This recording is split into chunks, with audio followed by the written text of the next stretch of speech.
మీరు ప్రెగ్నెంటా? ప్రెగ్నెన్సీలో డయాబెటీస్ వచ్చినట్టుగా మీ గైనకాలజిస్ట్ మీతో అంటున్నారా?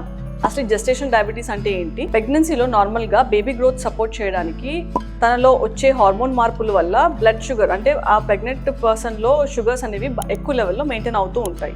అది న్యాచురల్ ఫినామినన్. అయితే ఎవరికైతే కొన్ని రిస్క్ ఫ్యాక్టర్స్ ఉండడం వల్ల ఈ షుగర్ ఉండాల్సిన మోతాదు కంటే అధికంగా పెరిగి ఉంటుందో వాళ్ళకి జెస్టేషన్ డయాబెటీస్ వచ్చినట్టుగా చెప్తాం. అయితే ఎవరిలో ఈ రిస్క్ ఎక్కువగా ఉంటుంది? ఎవరైతే అధిక బరువు అంటే ప్రెగ్నెన్సీ కంటే ముందు నుంచే ఒబెసిటీ లేదా ఓవర్ వెయిట్గా ఉంటారో వాళ్ళల్లో, అండ్ ఏజ్ ఎక్కువ అవుతున్న కొద్దీ అంటే కన్సీవింగ్ టైంకి ఉండే ఏజ్ ఒక 35-40 సంవత్సరాలు దాటి ఉంటే కనుక ప్రెగ్నెన్సీ వచ్చే టైం లోపల అలాంటి వాళ్ళకు కూడా జెస్టేషన్ డయాబెటీస్ రిస్క్ ఎక్కువగా ఉంటుంది. ఎవరికైతే ఫ్యామిలీలో కూడా షుగర్ లాంటి హెల్త్ ఇష్యూస్ ఉన్నాయో వాళ్ళకు కూడా డయాబెటీస్ రిస్క్ ఎక్కువగా ఉంటుంది ప్రెగ్నెన్సీ టైంలో.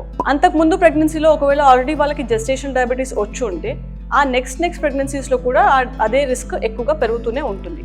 అంతకుముందు ప్రెగ్నెన్సీలో ఎవరికన్నా లార్జ్ బేబీస్ అంటాం, అంటే అధిక బరువుతో బేబీ పుట్టుంటే కనుక కనీసం 4 కిలోల కంటే ఎక్కువగా బేబీ పుట్టుంటే వాళ్ళకు కూడా నెక్స్ట్ ప్రెగ్నెన్సీలో జెస్టేషన్ డయాబెటీస్ రిస్క్ ఎక్కువగా ఉంటుంది. కొంతమంది ఉమెన్కి పీసీఓడి ప్రాబ్లం అంటే కన్సీవింగ్ కంటే ముందు పీసీఓడి ప్రాబ్లం లాంటివి హార్మోన్ సమస్యలు ఉంటే వాళ్ళకు కూడా ప్రెగ్నెన్సీలో జెస్టేషన్ డయాబెటీస్ వచ్చే ఛాన్సెస్ ఎక్కువగా ఉంటాయి.